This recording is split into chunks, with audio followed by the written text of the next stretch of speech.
Hello everyone, welcome to my channel. जैसा कि मैं आपको हर सब्जेक्ट के इम्पोर्टेंट क्वेश्चन विद आंसर करा रही हूँ फॉर द एग्जाम।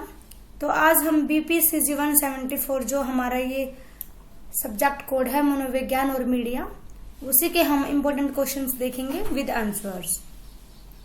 तो स्टार्ट करते हैं हम अपनी वीडियो, जिसमें कि हमारा फर्स्ट क्वेश्चन है, मीडिया की अवधारणा को परिभाषित कीजिए या मीडिया के प्रकारों का वर्णन कीजिए। इसके अलावा इस क्वेश्चन में हम सोशल मीडिया शब्द का भी वर्णन करेंगे, इसके बारे में जानेंगे और इसका क्या प्रभाव रहता है मानव संज्ञान पर या मानव बिहेवियर पर, उसके बारे में भी हम जानेंगे।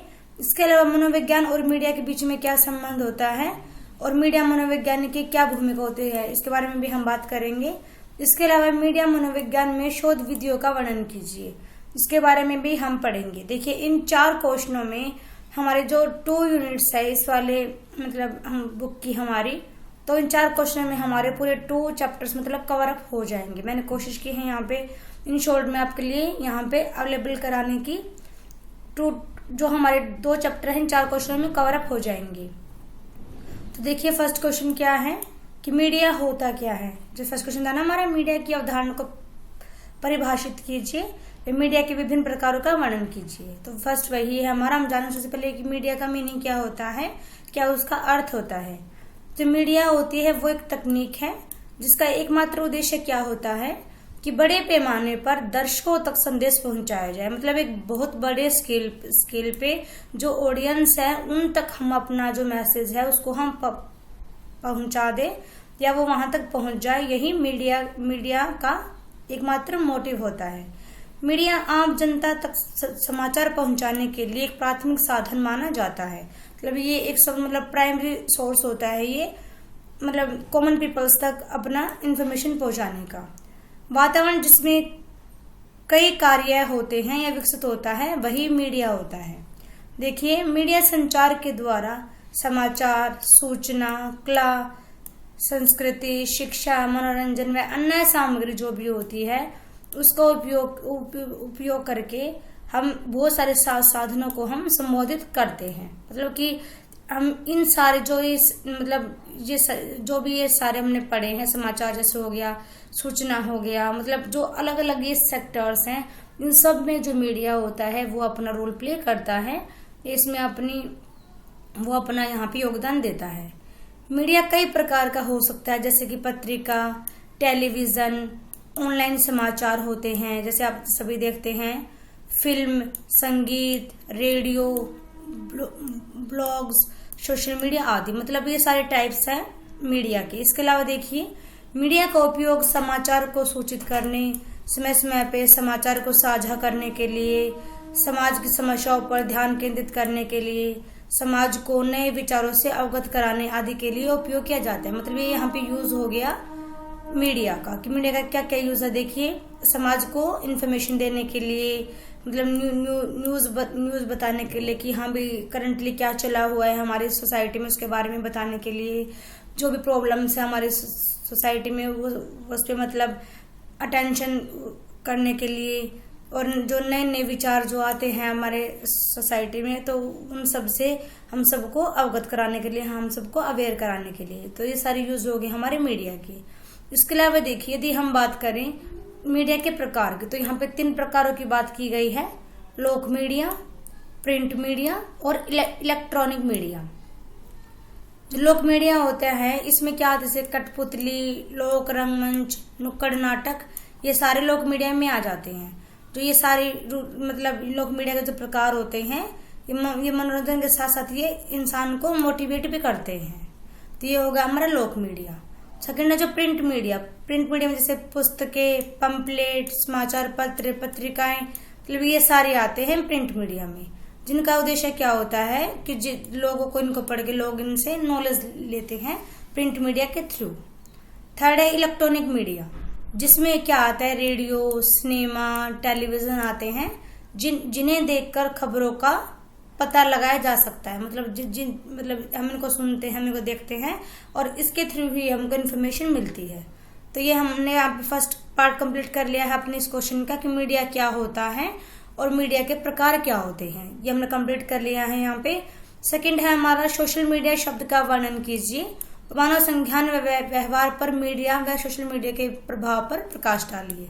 तो देखिए, सोशल मीडिया जो होता है वो भी मीडिया का ही एक भाग होता है, जिसे हम इंटरनेट के माध्यम से देख सकते हैं। सोशल मीडिया एक बहुत बड़ा नेटवर्क बन चुका है आज के दिन। सोशल मीडिया जो है वो पूरे विश्व को एक साथ जोड़े रखने का काम कर रहा है।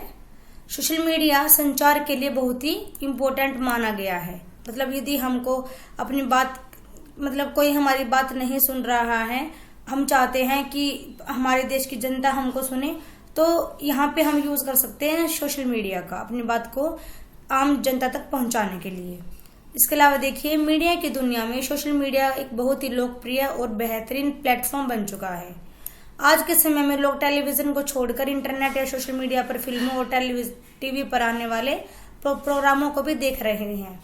आपने देखा होगा कि मतलब यदि हम कॉमनली बात करें तो आप सभी मतलब सब मोस्टली आप यूट्यूब वगैरह ही देखते हो, तो ये भी एक सोशल मीडिया ही है। मतलब हम अपने टीवी जो नॉर्मल जो टीवी होता था उसको छोड़ के सभी सोशल मीडिया की तरफ हमारा रुझान बनता जा रहा है। सोशल मीडिया के माध्यम से हम वीडियो ऑडियो चैट भी आसानी से कर पाते हैं किसी के साथ भी, जिसमें फेसबुक, व्हाट्सएप, इंस्टाग्राम जैसे प्लेटफॉर्म का भरपूर साथ मिला है सोशल मीडिया को इस मुकाम पे पहुंचने के लिए। इसके अलावा देखिए, दैनिक जीवन में सोशल मीडिया जो है उसका क्या प्रभाव रहता है। यह बहुत तेज गति से होने वाला संचार का माध्यम है। मतलब कि ये बिल्कुल रैपिड स्पीड से मतलब हमारी इन्फॉर्मेशन को पहुंचा देता है जहां पे हमको पहुंचानी होती है उनके पास। यह जानकारी को एक ही जगह इकट्ठा करता है। मतलब जो इन्फॉर्मेशन होती है वो एक ही जगह पे हमारे कलेक्ट हो जाती है ताकि हमको प्रॉब्लम ना हो उसको आगे भेजने में। थर्ड है, सरलता से समाचार प्रदान करता है। मतलब हम बिल्कुल इजीली हम इन्फॉर्मेशन हम प्राप्त कर लेते हैं, किसके द्वारा, सोशल मीडिया के द्वारा। नेक्स्ट है, सभी वर्गों के लिए है। मतलब यहाँ पे कोई कास्टिज्म कुछ नहीं चलेगा, सब इसका यूज कर रहे हैं, चाहे वो एजुकेटेड हो चाहे वो एजुकेटेड नहीं हो, सब इसका यूज कर रहे हैं। नेक्स्ट है, यहाँ किसी प्रकार से कोई भी व्यक्ति किसी भी कंटेंट का मालिक नहीं होता है। मतलब कोई भी यहाँ पे मतलब ऑनरशिप यहाँ पे नहीं चलने वाली सोशल मीडिया प्लेटफॉर्म पे। नेक्स्ट है, फोटो, वीडियो, सूचना, डॉक्यूमेंट्स आदि को आसानी से शेयर भी यहाँ पे किया जा सकता है। किसका यूज करके, सोशल मीडिया का यूज करके। अगर देखिए यहाँ पे सोशल मीडिया के दुष्प्रभाव क्या क्या होते हैं। यह बहुत सारी जानकारी प्रदान करता है, जिनमें से बहुत सारी जानकारियां भ्रामक भी हो सकती है। मतलब कि ये इन्फॉर्मेशन तो दे रहा है, बट कभी आपने देखा होगा कि मतलब सोशल मीडिया पे अफवाह फैल जाती है, मतलब गलत इन्फॉर्मेशन मिल जाती है। जानकारी को किसी भी प्रकार से तोड़ मरोड़ कर पेश किया जा सकता है। आपने देखा भी होगा कि एक टॉपिक है उसको इतना तोड़ मरोड़ देते हैं, मतलब जो उसकी ऑथेंटिक जो होता है वो चीज वहां पे नहीं रह जाती है और उसको एक अलग तरीके से उसको पब्लिक के सामने उसको पेश कर दिया जाता है। नेक्स्ट है, किसी भी जानकारी का स्वरूप बदलकर वह उकसावे वाली बनाई जा सकती है जिसका वास्तविकता से कोई लेना देना नहीं होता है। मतलब ये इससे ही रिलेटेड है। ये मतलब जो रियल जो इन्फॉर्मेशन थी उसको मतलब बदल दिया जाता है, उसमें कुछ तोड़ मरोड़ कर उसमें कुछ बदलाव कर दिए जाते हैं, जिससे कि जो उसमें जो रियलिटी थी उस इन्फॉर्मेशन की वो वहां पे नहीं देखने को मिलेगी हमको। नेक्स्ट, यहाँ कंटेंट का कोई मालिक न होने से मूल स्रोत का अभाव होता है। मतलब जो मेन सोर्स होता है वो यहाँ पे हमको देखने को नहीं मिलेगा, क्योंकि जो कंटेंट हमको मिल रहा है उसका यहाँ पे कोई ओनर नहीं होता है, इसी वजह से। नेक्स्ट है, प्राइवेसी पूर्णतः भंग हो जाती है। मतलब प्राइवेसी नाम की कोई चीज नहीं रह जाती है सोशल मीडिया पे।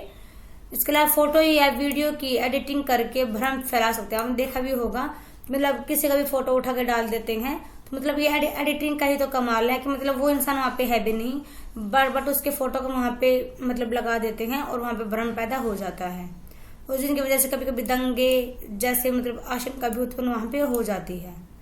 इसके अलावा साइबर अपराध सोशल मीडिया से जुड़ी सबसे बड़ी समस्या। मतलब जो भी साइबर अपराध होते हैं, मतलब क्राइम होते हैं, वो सारे इसी से जुड़ी हुई समस्या है, सोशल मीडिया संबंधित वो समस्या है। साइबर अपराध के बारे में हम आगे क्वेश्चन करेंगे क्योंकि ये टॉपिक इम्पोर्टेंट है। नेक्स्ट देखिए, मनोविज्ञान और मीडिया के बीच संबंध की व्याख्या कीजिए और मीडिया मनोविज्ञान की भूमिका पर चर्चा कीजिए। देखिए, यदि हम बात करें मीडिया मनोविज्ञान की, तो मीडिया मनोविज्ञान है वो मनोविज्ञान की एक शाखा का विषय क्षेत्र है जो बातचीत पर केंद्रित है। जो बातचीत किसके बीच में होगी, मानव आचरण के और मीडिया और तकनीक के बीच में। ये मतलब एक ऐसा विषय है जिसके बारे में मनोविज्ञान बात करता है। मीडिया मनोविज्ञान तक सीमित नहीं है, बल्कि मीडिया मनोविज्ञान तक सीमित, ये दोबारा से लिखा गया है, बल्कि संचार, मीडिया सामग्री और मीडिया प्रौद्योगिकी शाखा के सभी प्रकार शामिल हैं, जैसे कि उपयोग करना, डिजाइन, प्रभाव आदि। मतलब एक यदि हम बात करें तो सिर्फ मीडिया मनोविज्ञान तक ये बाउंडेड नहीं है, बल्कि इसमें संचार मीडिया भी आ जाएगा, या जो हम मटेरियल्स यूज करेंगे हम मीडिया में वो भी आ जाएगा, और जो टेक्नोलॉजी की बात की जाएगी, हर चीज यहाँ पे इंक्लूड हो जाएगी मीडिया मनोविज्ञान में। इसके अलावा देखिए, मीडिया मानव विज्ञान, सामाजिक एवं सांस्कृतिक मानव विज्ञान के अंतर्गत अध्ययन का क्षेत्र है। एक स्टडी का ये यहाँ पे एरिया है जो कि मानव विज्ञान, सामाजिक और सांस्कृतिक मानव विज्ञान के अंतर्गत ही आता है। यदि हम देखें तो आज के परिवेश में जो मास मीडिया है उसके सामाजिक और सांस्कृतिक पहलुओं से संबंधित मीडिया व सांस्कृतिक अध्ययन का भाग ही है जो ये मीडिया मनोविज्ञान है वो। मीडिया मानव विज्ञान, दृश्य मानव विज्ञान एवं विकास संचार में स्थान ले रहे दृष्टिकोण एवं प्रैक्टिस द्वारा प्रेरित अध्ययन की एक अंतर विषय विधा है। ये जो मीडिया मनोविज्ञान है वो एक अंतर्देशीय विधा है। मीडिया मानव विज्ञान सामान्य एक सामाजिक मानव विज्ञान में मीडिया अध्ययन को समझने के लिए उपकरणों के अनुप्रयोगों को निरूपित करता है। कैसे हम यूज करेंगे मीडिया के बारे में जब हम पढ़ रहे हैं तो कैसे हम इंस्ट्रूमेंट्स का हम यूज करेंगे, तो उन सारी चीजों को भी हमको मीडिया मनोविज्ञान बताता है।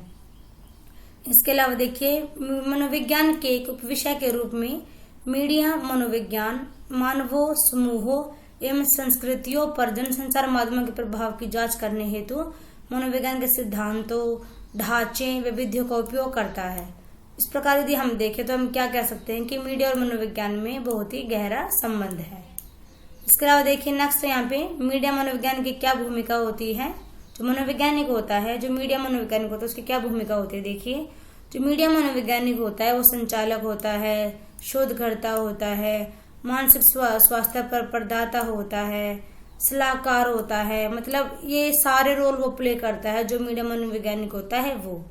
मीडिया मनोवैज्ञानिकों का उद्देश्य है मात्र लोगों को अधिक जागरूक बनाना है, बल्कि बनाना नहीं है, बल्कि यह निर्धारित करने में सहायता करना है कि कोई सरकार, बड़े संगठन सामान्य जनता में अपने प्रभाव के दायरे में पहचाने जाते हैं या नहीं, इसके बारे में ही हमको मीडिया मनोवैज्ञानिक हमको बताते हैं। मीडिया के झूठे भ्रम से बचाने के लिए मीडिया मनोवैज्ञानिकों की आवश्यकता बढ़ती जा रही है। जो मीडिया झूठे भ्रम जो फैला रही है उन सब से बचने के लिए हमको मीडिया मनोवैज्ञानिक की हमको यहाँ पे बहुत ज्यादा नीड फील हो रही है आज के टाइम में। इसके देखिए, मीडिया मनोवैज्ञानिकों का लक्ष्य है मानव व्यवहार, अनुभूति और भावनाओं की समझ को मीडिया तकनीकों की समान समझ के साथ जोड़कर उन सवालों के जवाब देने की कोशिश करना है। जो मीडिया मनोवैज्ञानिकों का लक्ष्य क्या है कि वो जो मानव का व्यवहार है, उसकी जो भावनाएं हैं, उन सबको मीडिया तकनीकों के समान वो समझे, और उसके अलावा जो भी क्वेश्चन उठेगा, जो भी सवाल आते हैं, तो उन सब के जो आंसर देने की जो कोशिश होती है वो मीडिया मनोवैज्ञानिक ही करते हैं, और उनका यही एकमात्र लक्ष्य होता है।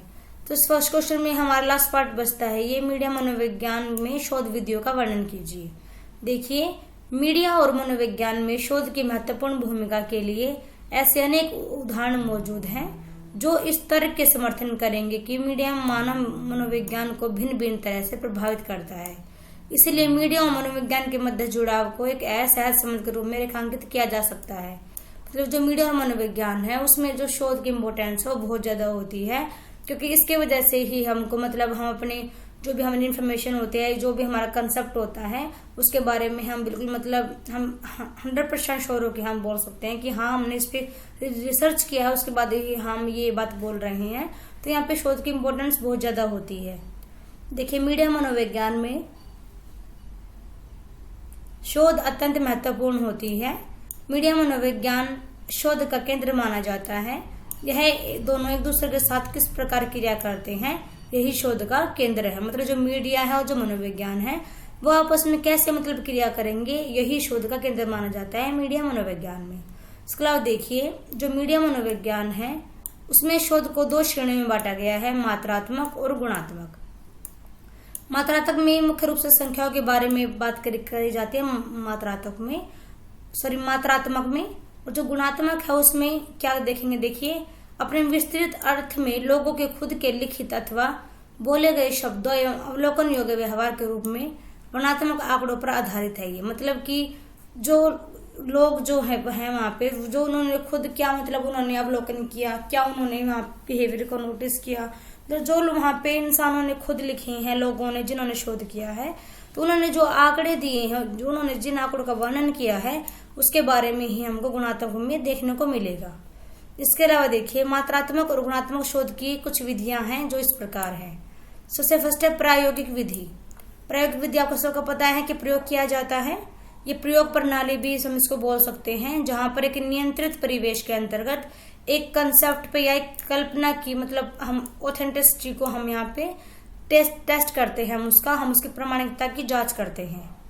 सेकंड है सर्वेक्षण। इसमें क्या किया जाता है कि जो हमने उद्देश्य कार्य जो हमने सिलेक्ट किए थे उसको हम यहाँ पे एक पद्धति का मतलब हम यहाँ पे एक विधि का यूज करेंगे और उसको ही हम यहाँ पे एक शोध का रूप मानेंगे। थर्ड है अवलोकन। अवलोकन विधि किन्हें कहेंगे, जब जो शोध करता है वो प्रासंगिक सूचना इकट्ठे करने हेतु शोध करने में हिस्सा लेता है। मतलब वो यहाँ पे अवलोकन करने के लिए आएगा और जो भी सूचनाएं हैं वो उन पे शोध करेगा, उन पे वो रिसर्च करेगा। नेक्स्ट है मीडिया पाठ विश्लेषण। इसमें क्या होता है, ये अंतर्वस्तु विश्लेषण ही होता है। मतलब जो भी हमारा कंसेप्ट होता है ये उसमें ये उसको एनालाइज करता है अच्छे से। इसके अलावा यह अन्य शोध विधियों की तुलना में शोध का प्राथमिक आरंभिक रूप में होता है। मतलब जो स्टार्टिंग का जो मतलब एक वे होता है वो मीडिया पाठ विश्लेषण ही होता है। नेक्स्ट है साक्षात्कार और समूह परिचर्चा। इसमें क्या होता है कि देखते हैं कि जो हमारे इंटरव्यू है क्या वो संरचित है या फिर वो असंरचित है। लेकिन हम देखें तो जो हमारा इंटरव्यू होता है यदि वो संरचित होता है तो उसमें क्या होता है कि एक उसमें स्टेज होती है जिसमें कि मतलब स्टिकनेस के साथ एक मतलब प्रश्नावली को अपनाते हैं। मतलब वहां पे एक क्वेश्चनिंग तैयार की जाती है, मतलब स्ट्रिक्टली कि सबसे यही क्वेश्चन पूछे जाएंगे।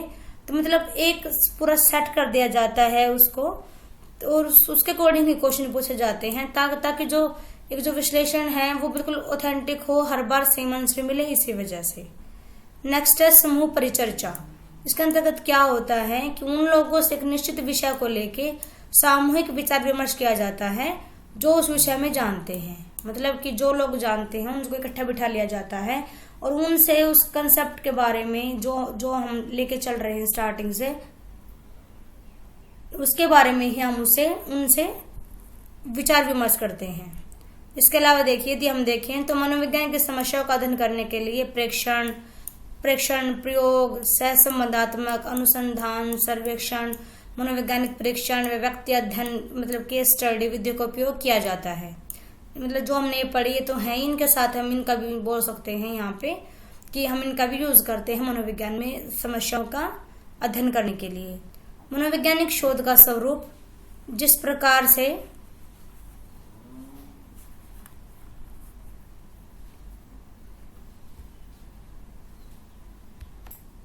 तो इसका हम यूज करते हैं। इसके अलावा जो मनोवैज्ञानिक शोध होता है उसका स्वरूप जिस प्रकार से अन्य विज्ञानों में समस्याओं का अध्ययन में वैज्ञानिक विधि का उपयोग किया जाता है, उसी प्रकार मनोविज्ञान में भी बहुत सारी समस्याओं का अध्ययन करने के लिए वैज्ञानिक विधियों का उपयोग किया जाता है। यदि हम देखें तो जो वैज्ञानिक शोध का जो स्वरूप होता है वही मनोवैज्ञानिक शोध का भी स्वरूप होता है। मतलब जो जैसे हम साइंस में हम यूज करते हैं हम रिसर्च का, सेम टाइप हम साइकोलॉजी में भी यूज करते हैं शोध करने के लिए।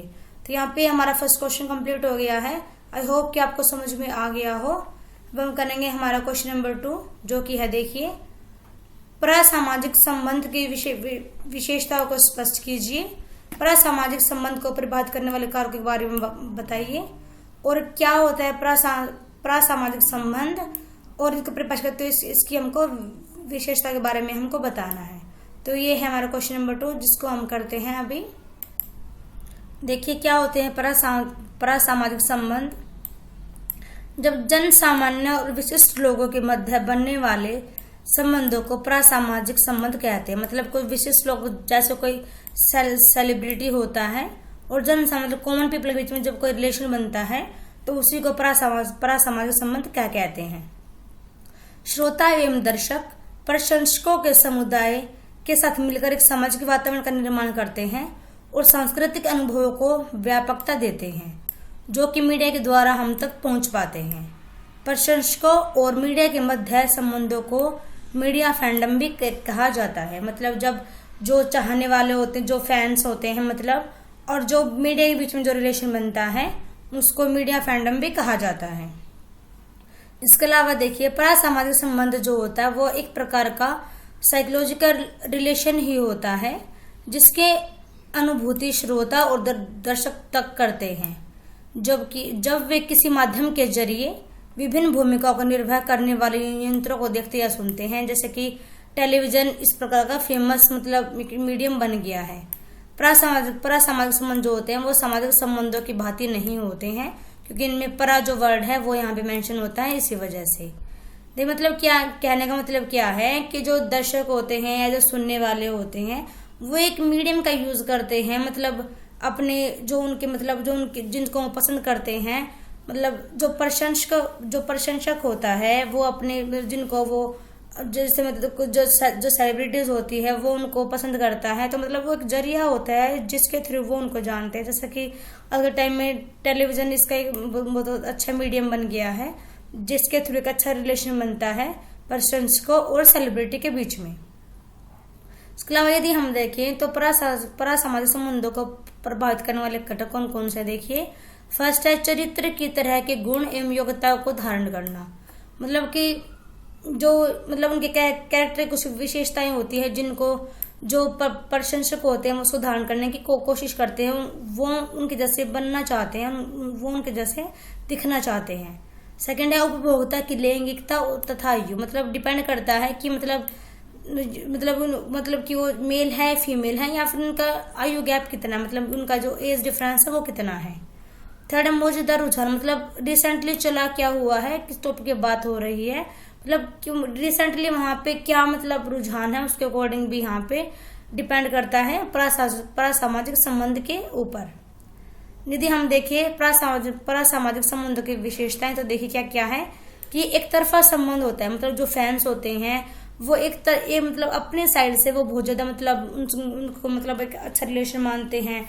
जैसे सोचिए जैसे कि विराट कोहली हैं, तो मतलब बहुत सारे फैंस हैं उनके जो कि उनसे एक तरफा रिलेशन रखते हैं। मतलब कोहली उनको जानता भी नहीं है, इवन जो उनका फैन है वो उनसे एक तरफ रिलेशन बना के रखते हैं। निवेश मतलब वो खर्चा करने को तैयार रहते हैं बिल्कुल अपने मतलब सेलिब्रिटी के ऊपर। इसके अलावा जो ये संबंध होते हैं ये अपनी इच्छा से जोड़े जाते हैं। इसमें एक आकर्षण भी होता है, मतलब जो ये इंडिविजुअल मतलब अट्रैक्शन भी यहाँ पे आ जाता है परासामाजिक संबंधों में। इसके अलावा देखिए साथीपन की भी मतलब वो फ्रेंडशिप टाइप की वो मतलब फीलिंग लेते हैं जो प्रशंसक होते हैं वो। इसके अलावा आवश्यकता की पूर्ति भी मतलब करना चाहते हैं कि जो है हम चाहते हैं काश मतलब कोई मिलना चाहता है कॉलेज से, ये जिसकी पूरी हो जाए वो मतलब उसकी नीड ये, तो बहुत ज्यादा खुश हो जाते हैं इस टाइप से। तो ये था हमारा क्वेश्चन नंबर 2 कि क्या होते हैं परासामाजिक संबंध और इसे मतलब क्या इसकी विशेषताएं होती हैं और क्या इसके घटक होते हैं जो इसको प्रभावित करते हैं। नेक्स्ट है हमारा क्वेश्चन नंबर 3, देखिए शिक्षा के क्षेत्र में मीडिया की भूमिका का वर्णन कीजिए या फिर शिक्षा के विकास में मीडिया की भूमिका का वर्णन कीजिए। तो ये है हमारा आंसर नंबर 3 जिसको हम कर रहे हैं अभी। देखिए यदि हम बात करें मीडिया द्वारा निभाई गई सबसे महत्वपूर्ण भूमिका जो है वो शिक्षा और सामुदायिक विकास क्षेत्र का ज्ञान है। मतलब जो मीडिया ने सबसे इम्पोर्टेंट रोल प्ले किया है अपना वो शिक्षा में और सामुदायिक विकास क्षेत्र के ज्ञान में ही उसने किया है। मीडिया शिक्षा के क्षेत्र में महत्वपूर्ण भूमिका निभाता है। मीडिया वह क्षेत्र है जो व्यापक पैमाने पर काम करता है, मतलब एक ब्रॉड इसका स्केल होता है काम करने का। जो सोशल व मास मीडिया दोनों ने ही अपने अलग अलग भूमिका निभाई है एजुकेशन सेक्टर में, क्योंकि मीडिया की शक्ति इतनी व्यापक और विशाल है कि इसका उपयोग लोगों को शिक्षित करने के लिए किया जा सकता है। मतलब जो मीडिया है वो एक पावरफुल मतलब टूल का यूज करते हैं हम उसको एजुकेशन सेक्टर में। ये बहुत कम लागत में ऑनलाइन शिक्षण के माध्यम से एक ही समय में 1000 व्यक्ति को पढ़ाया जा सकता है। मतलब कि बहुत कम मतलब इन्वेस्ट करना पड़ेगा हमको, और हम एक ऑनलाइन मतलब टीचिंग के थ्रू हम एक बार में हम बहुत सारे बच्चों को पढ़ा सकते हैं by the use of media.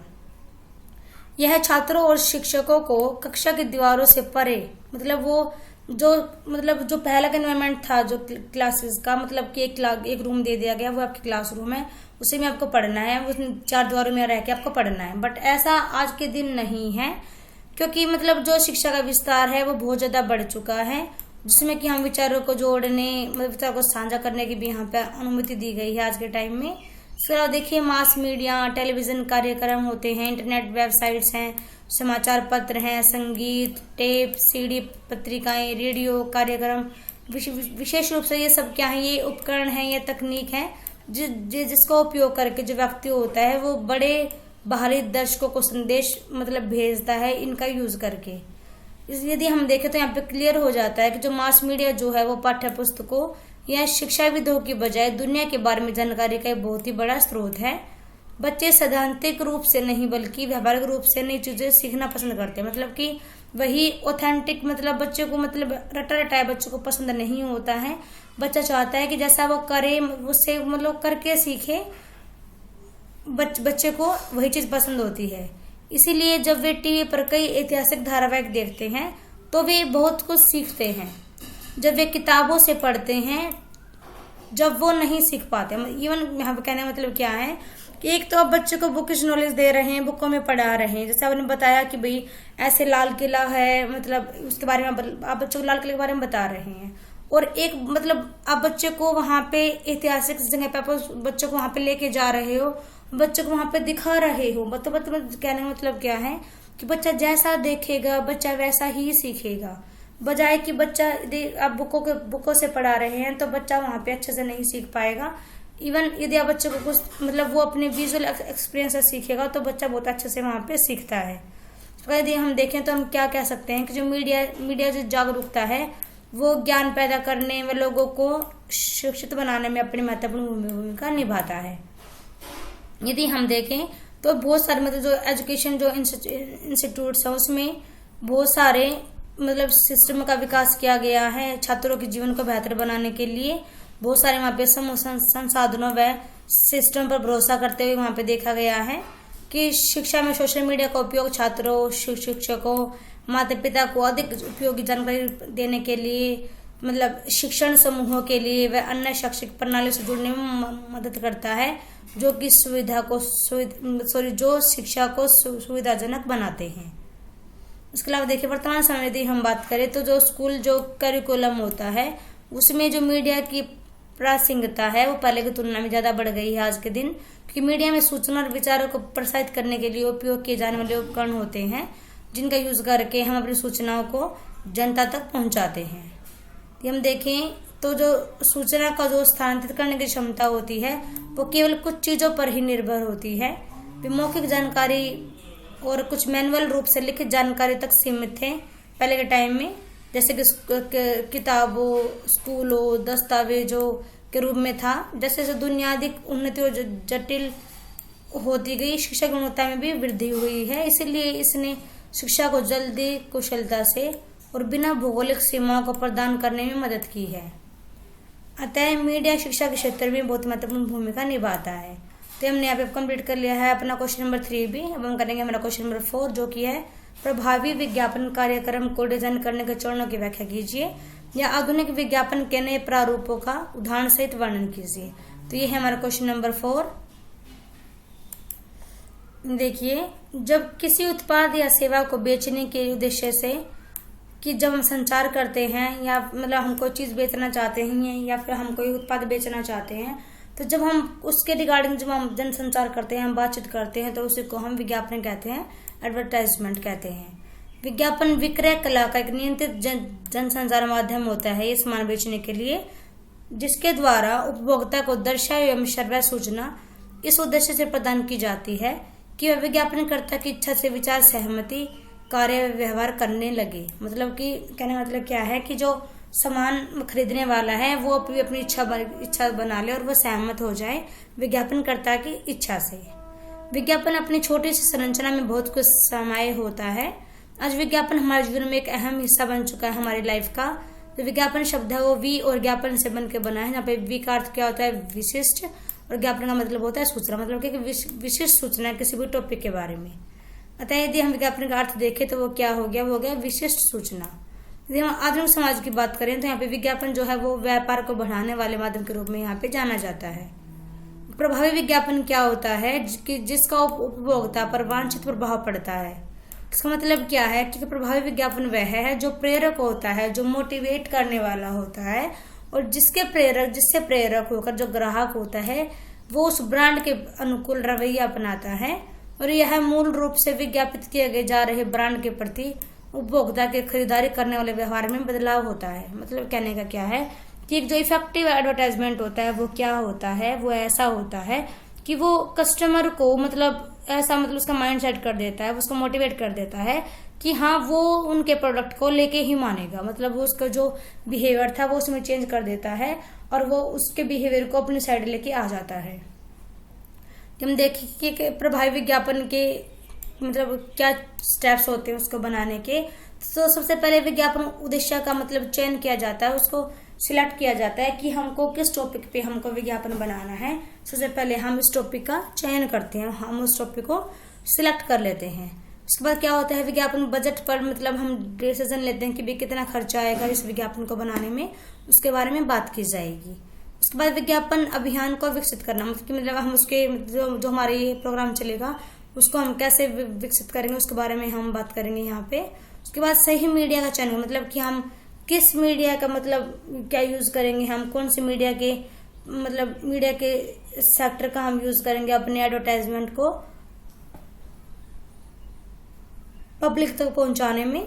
तो यही हम यहाँ पे आके उसको हम सिलेक्ट करेंगे। उसके बाद हम विज्ञापन के प्रभाव का मूल्यांकन करेंगे कि मतलब जो हम एडवर्टाइजमेंट दे रहे हैं उसका क्या इफेक्ट पड़ेगा, तो हम उसके बारे में अच्छे से हम उसको एवेलुएट करेंगे। इसके अलावा यदि हम देखें तो एट लास्ट हम क्या कह सकते हैं, जो विज्ञापन है वो रचनात्मक की आवश्यकता उत्पादों की बिक्री को बढ़ाते हैं और उपभोक्ता को अपने ओर आकर्षित करते हैं, और रचनात्मकता के बिना उत्पाद की जानकारी को उपभोक्ता उचित प्रकार से समझ नहीं पाएगा।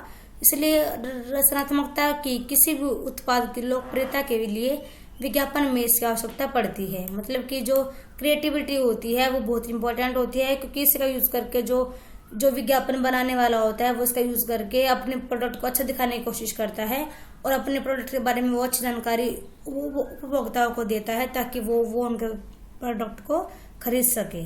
तो ये क्वेश्चन भी हमारे पे पूरा हो गया है। नेक्स्ट क्वेश्चन हमारा देखिए क्या है, साइबर अपराध व इसके वर्गीकरण पर टिप्पणी कीजिए। ये हमारा क्वेश्चन नंबर 5 है। तो इसको जानते हैं हम अभी साइबर अपराध के बारे में। ये देखिए साइबर अपराध क्या होता है।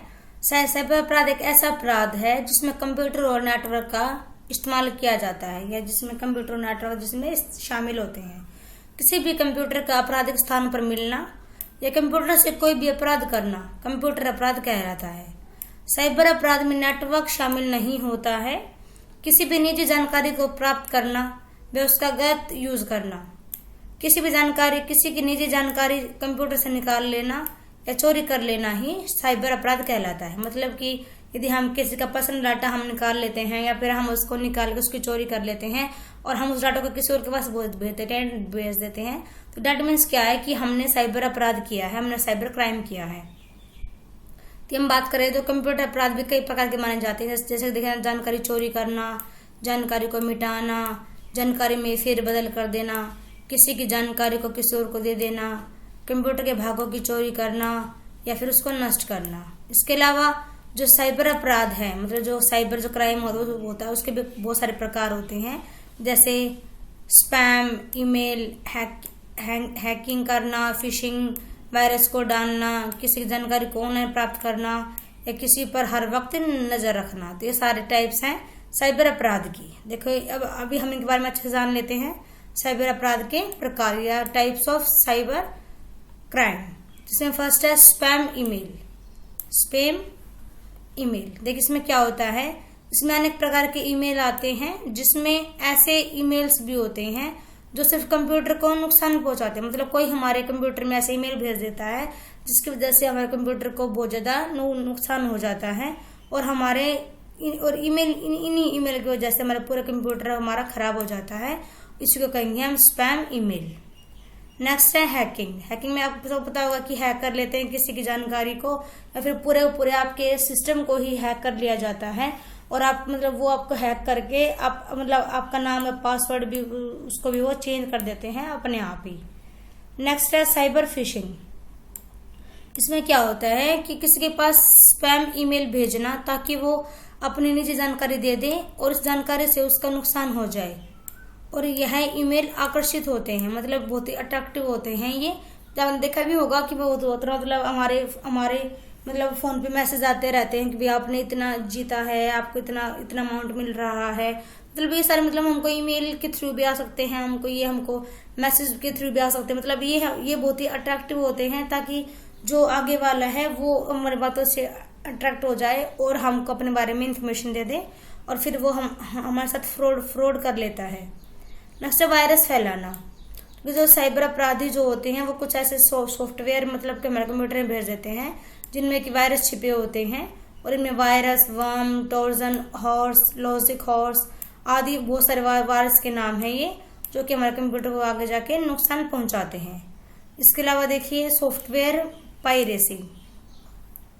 इसमें क्या होता है, जो सॉफ्टवेयर की जो नकल तैयार कर सस्ते दामों में बेचना भी साइबर क्राइम के अंतर्गत ही आता है। इसमें जो सॉफ्टवेयर जो कंपनी होती है उनको बहुत ज्यादा वहां पे लॉस को उठाना पड़ता है, और साथ ही जो उनके कीमती उपकरण होते हैं वो अच्छे से काम नहीं कर पाते हैं।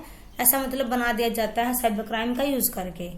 नेक्स्ट है फर्जी बैंक कॉल। आपको भी आई होगी कभी, बहुत सारी फर्जी कॉल, बैंक कॉल आती हैं जो कि जाली ईमेल्स होते हैं, मैसेज और फोन कॉल्स आदि आते हैं, जो पूछा जाता है कि आपका ATM नंबर क्या है, पासवर्ड क्या है, हमको जानकारी देंगे, खाता बंद कर दिया गया है, लिंक पे सोचते वो आपको हर टाइप से वो आपको कन्विंस करने की कोशिश करते हैं ताकि आप उनको अपनी इन्फॉर्मेशन दे दो। बट आपको ऐसा नहीं करना चाहिए, किसी को भी अपना पासवर्ड, ईमेल वगैरह कुछ भी आपको नहीं बताना चाहिए, चाहे वो किसी का भी कॉल क्यों ना हो। कि आज के टाइम में बहुत ज्यादा फ्रॉड चले हुए हैं इसी वजह से। नेक्स्ट है सोशल नेटवर्किंग साइटों पर अफवाह फैलाना। बहुत सारे लोग होते हैं जो इन साइटों पर जो सामाजिक, वैचारिक और धार्मिक और राजनीतिक अफवाहें फैलाने का काम करते हैं, लेकिन जो यूजर्स होते हैं वो उनके इरादों को समझ नहीं पाते हैं, और जाने अनजाने में वो भी ऐसे लिंकों को शेयर कर देते हैं। और लेकिन ये सब सारा जो है वो साइबर अपराध और साइबर आतंकवाद की श्रेणी में आता है। ये सब यदि आप कुछ ऐसा कर रहे हो कि जिसकी वजह से अफवाह फैल रही है हमारे सोसाइटी में, तो डेट मीन्स क्या है कि आप भी साइबर क्राइम का पार्ट बन रहे हो, तो ऐसा हमको नहीं करना चाहिए। नेक्स्ट है साइबर बुलिंग। देखिए जिसमें क्या होता है, फेसबुक जैसी सोशल नेटवर्किंग पर अशोभनीय कमेंट करना या इंटरनेट पर धमकियां देना, किसी का इस स्तर पर मजाक बनाना कि तंग हो जाए और इंटरनेट पर दूसरों के सामने शर्मिंदा करना, इसे ही हम साइबर बुलिंग कहते हैं। अक्सर बच्चे इसका शिकार होते हैं, इससे इनके सेहत पर भी बहुत ज्यादा असर पड़ता है। तो ये हमारे यहाँ पे क्वेश्चन नंबर 5 में हमने कंप्लीट कर लिया है, जो कि था हमारा साइबर क्राइम के बारे में और उसके टाइप्स के बारे में।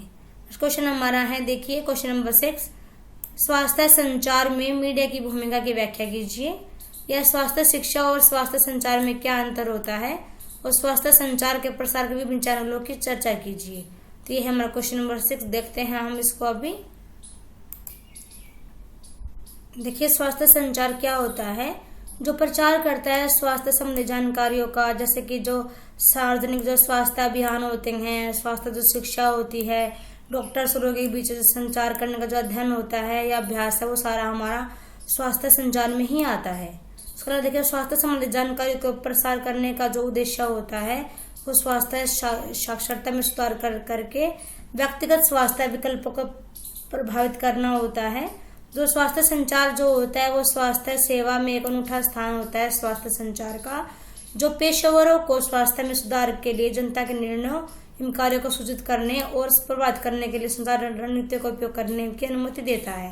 कहने का मतलब क्या है कि जो स्वास्थ्य संचार है वो उसका बहुत ज्यादा इम्पोर्टेंस होती है उसकी हेल्थ सेक्टर में, और ये मतलब लोगों को सूचित करता है, उनको मतलब उनको इससे मतलब कैपेबल बनाता है कि वो डिसीजन ले सके कि मतलब कैसे उनको ठीक रहना है, किन मतलब टेक्निक्स का यूज करेंगे। मतलब ये सारी चीजें हमारे स्वास्थ्य संचार के अंतर्गत ही आती है। क्योंकि जो प्रभावी जो स्वास्थ्य संचार होता है वो दर्शकों और स्थिति के अनुरूप होना चाहिए। क्योंकि जो स्वास्थ्य जो मतलब मीडिया होगा वो यहाँ पे अनुसंधान लोगों को स्वास्थ्य बढ़ाने के लिए, विशिष्ट स्वास्थ्य जोखिमों से बचने के तरीकों के बारे में सूचित करने के लिए, मतलब बहुत सारी वो यहाँ पे हमको रणनीति के बारे में हमको बताता है स्वास्थ्य संचार। तो हम बात करें कि जो स्वास्थ्य संचार है वो संचार अध्ययन के भीतर एक अनुशासन है, मतलब ये एक डिसिप्लिन होता है स्वास्थ्य संचार। यदि हम बात करें मीडिया की, जो मास कम्युनिकेशन का उपयोग है वो आबादी के सदस्यों के बीच में व्यवहार में लाभकारी परिवर्तन को बढ़ावा देने के लिए किया जाता है। तो स्वास्थ्य संचार है वो एक विधि के रूप में जनसंचार माध्यमों के उपयोग की एक प्रमुख आलोचना है। एक प्रमुख आलोचना जनसंचार माध्यमों के माध्यम से झूठे और गलत सूचनाओं के तेजी से फैलने की दुर्भाग्यपूर्ण क्षमता है। इससे पहले कि उन्हें पेशेवरों द्वारा विवादित होने का मौका मिला है, बहुत सारी समस्याएं मतलब संदेश प्राप्त करने के बीच एक आतंक पैदा हो जाता है, एक प्रॉब्लम बन जाती है। क्योंकि जैसे जैसे टेक्नोलॉजी बढ़ती है तो वैसे वैसे हमको प्रॉब्लम भी फेस करनी पड़ती है। इसके अलावा देखिए जैसे कि मतलब सही एग्जाम्पल देखने को मिलता है हमको कि कई बार देखा होगा कि मतलब कई संदेशों के प्रकाशन के कारण टीकाकरण के चल रहे अविश्वास में देखा जा सकता है, जो गलत तरीके से बच्चे के खसरा, कंठमाला व रूबेल टीकाकरण को ऑटिज्म के विकास और शुरुआत से जोड़ता है। मतलब यहाँ पे एग्जाम्पल दे रखा है कि मतलब अविश्वास यहाँ पैदा कर दिया गया था कि जो खसरा है वो जैसे जो मतलब खसरे के लिए जो टीकाकरण होता है वो ऑटिज्म के विकास और शुरुआत में उसमें इसके लिए मतलब रिस्पॉन्सिबल होता है। मतलब यहाँ पे एक गलत अविश्वास सलाह दिया गया था।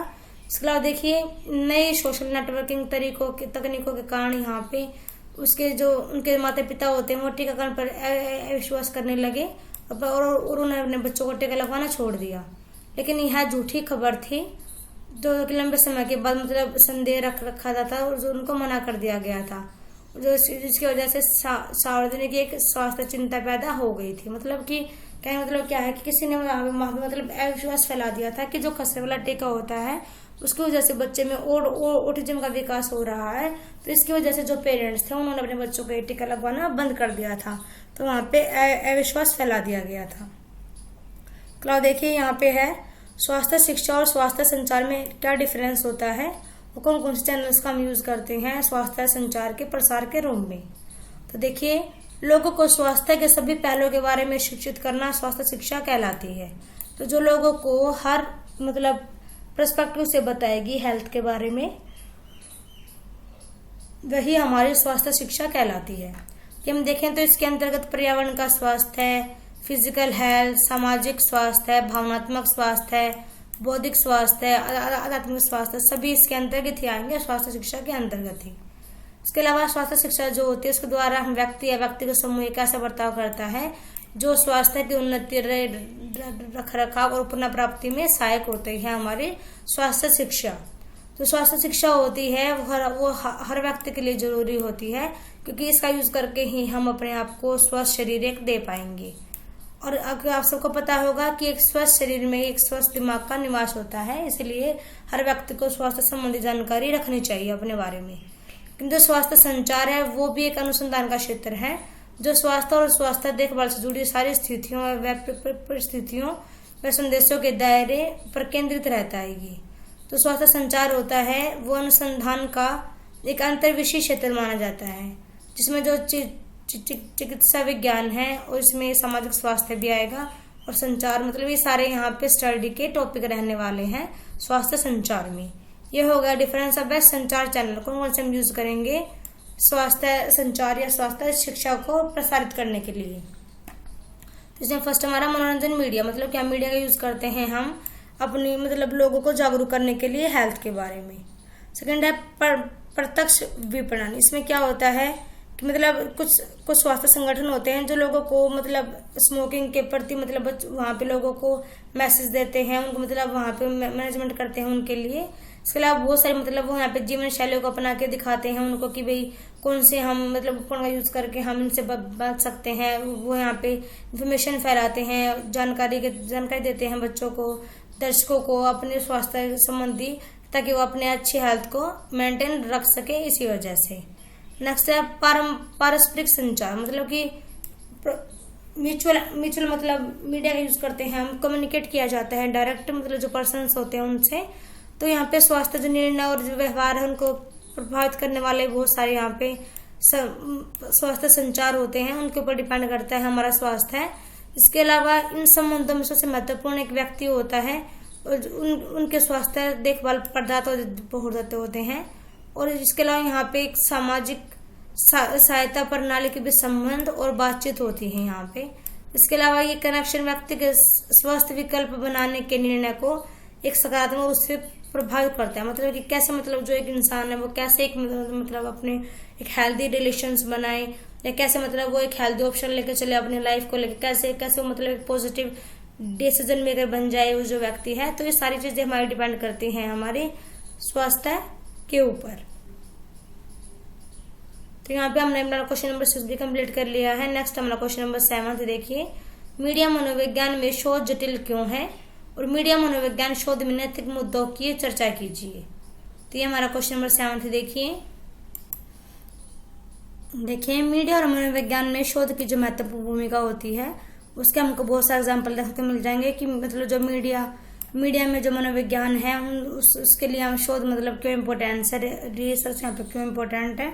तो उसके लिए हमको यहाँ पे बहुत सारे मतलब हमको यहाँ पे देखने को मिल जाएंगे क्योंकि मैंने आपको पहले ही बताया था अभी मीडिया में शोध इम्पोर्टेंट क्यों है वहां पे, तो वही यहाँ पे मेंशन कर रखा है मैंने। इसके अलावा देखिए यहाँ पे कुछ मीडिया मनोविज्ञान में शोध के कुछ नैतिक मुद्दे हैं। देखिए कि सभी शोधकर्ताओं का अध्ययन बड़ी मेहनत के कारण सफलता के रूप में विकसित होता है। मतलब कि आपने देखा होगा कि जो रिसर्च करने वाले साइंटिस्ट होते हैं वो बहुत कड़ी मेहनत करते हैं रिसर्च करने के लिए, उसके बाद ही उनको सक्सेस मिलती है, जो कि उसमें शोध नैतिक मूल्यों का पूरा पालन किया जाता है। मतलब यदि हम शोध के जो एक मतलब मोरल जो नॉर्म्स होते हैं उनका हम पालन करते हैं तो ही एक अच्छी रिसर्च हमको देखने को मिलती है। शोधार्थी का शोध करते समय एक संरचना का होना, उसका पालन करना आवश्यक होता है। मतलब जो शोध कर रहा है, जो रिसर्चर होते हैं उनको मतलब उनके लिए बहुत इंपॉर्टेंट होता है कि वो अपने नैतिक मुद्दों का या जो नैतिक यहाँ पे मूल्य है उनका पालन करें। इसके लिए यहाँ पे मीडिया शोध में कुछ नैतिक सरोकार दिए गए। देखिए जो क्या क्या है, देखिए फर्स्ट है बौद्धिक सहमति, मतलब जो इंटेलिजेंस जो मतलब एक सहमति है वो उसको साथ में लेके चले, क्योंकि जो साथ में काम कर रहे हैं उनके साथ उसको सहमति बना के चलना होगा।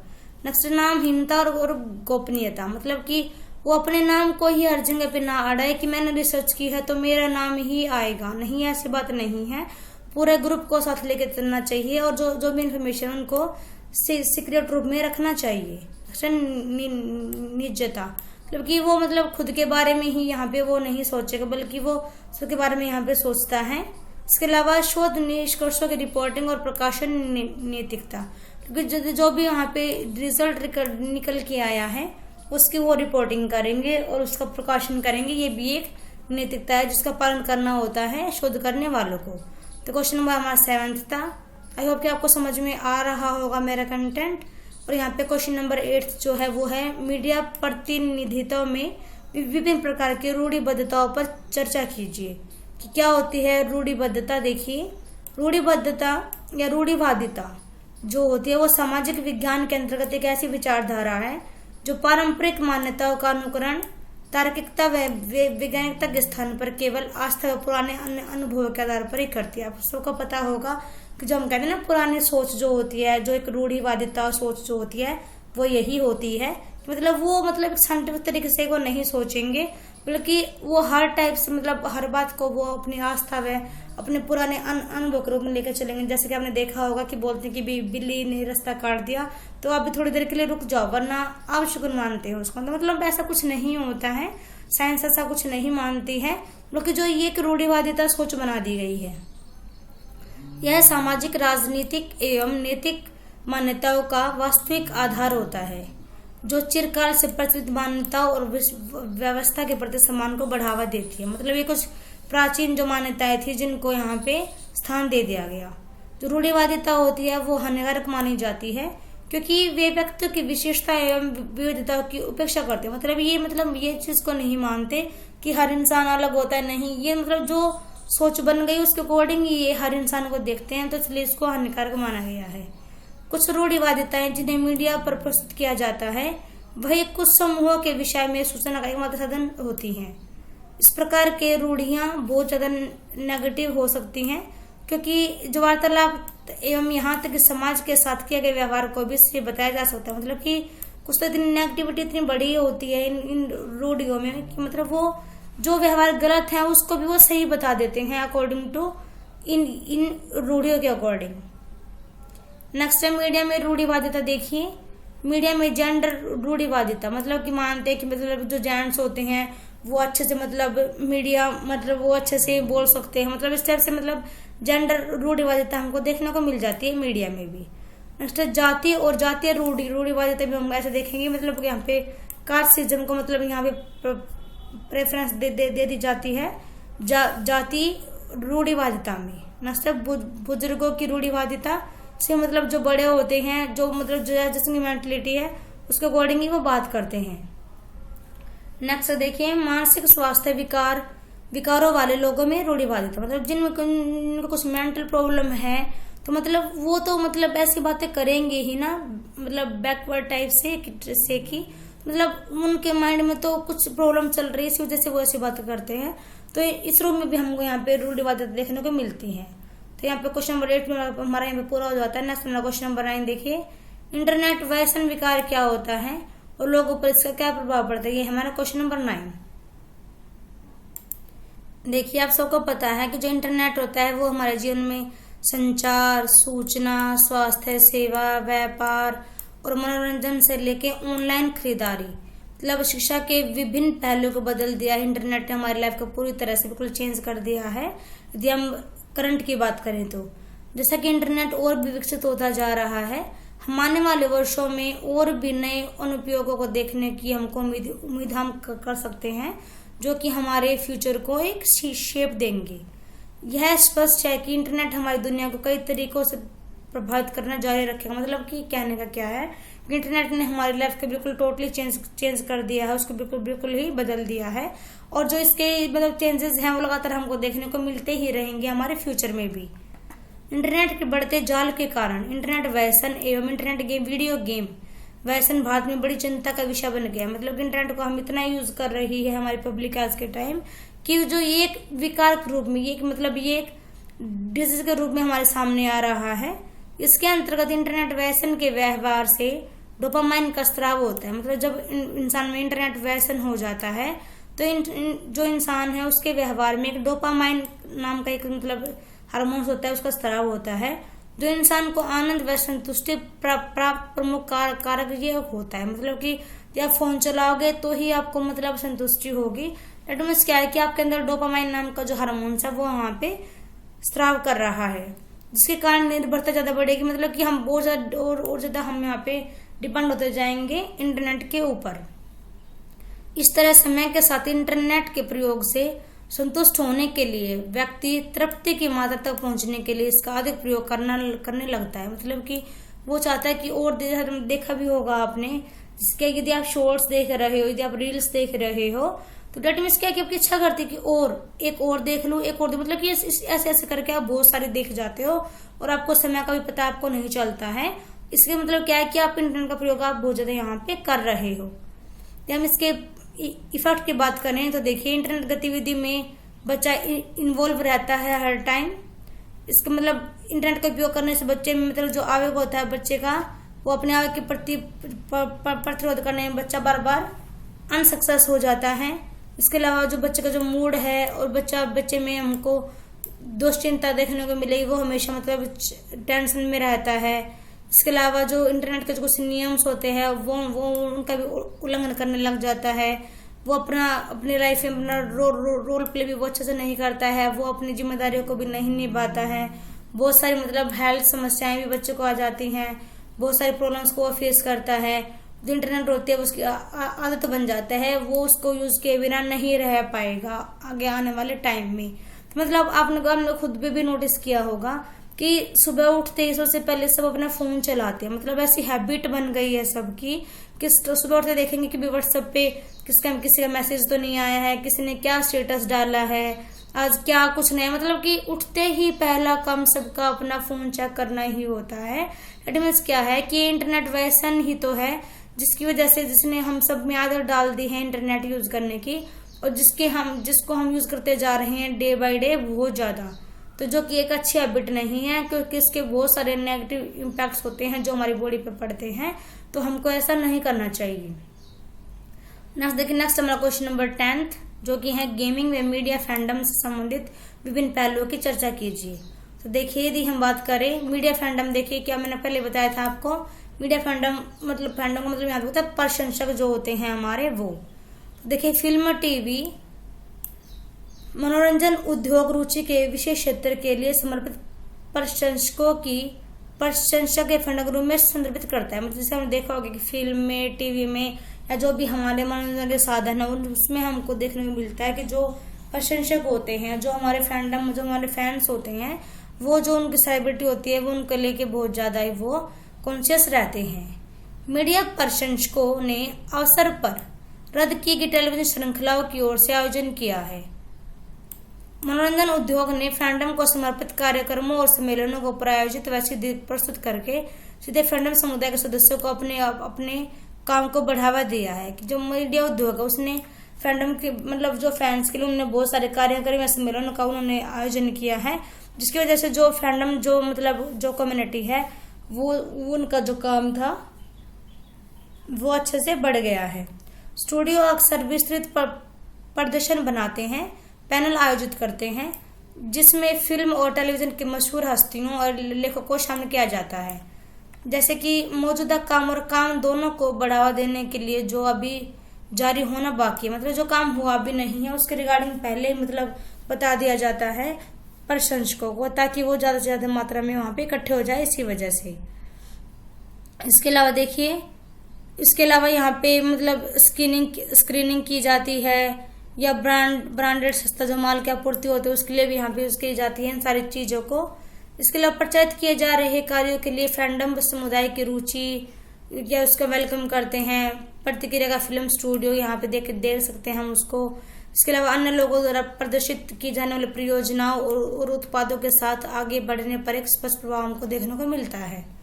तो देखिए, फैंडम उदाहरण के लिए कॉमिक कॉन में विषाक्त व्यवहार का कारण बन जाता है, मतलब एक नेगेटिविटी बिहेवियर में आ जाती है जिसमें अन्य प्रशंसकों या मीडिया निर्माताओं को परेशान करना शामिल है। मतलब कि जैसे हमने देखा होगा कि फैंस होते हैं वो अपने मतलब जो सेलिब्रिटीज होते हैं उनको परेशान करते हैं।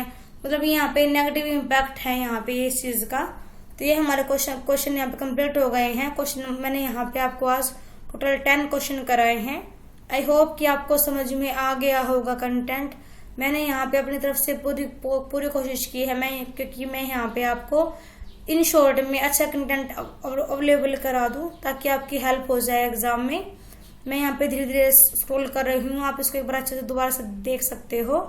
हमने यहाँ पे आज टोटल 10 क्वेश्चन किए हैं जो कि हमारे BPCG 174 मनोविज्ञान और मीडिया से रिलेटेड ये हमारे क्वेश्चंस हैं।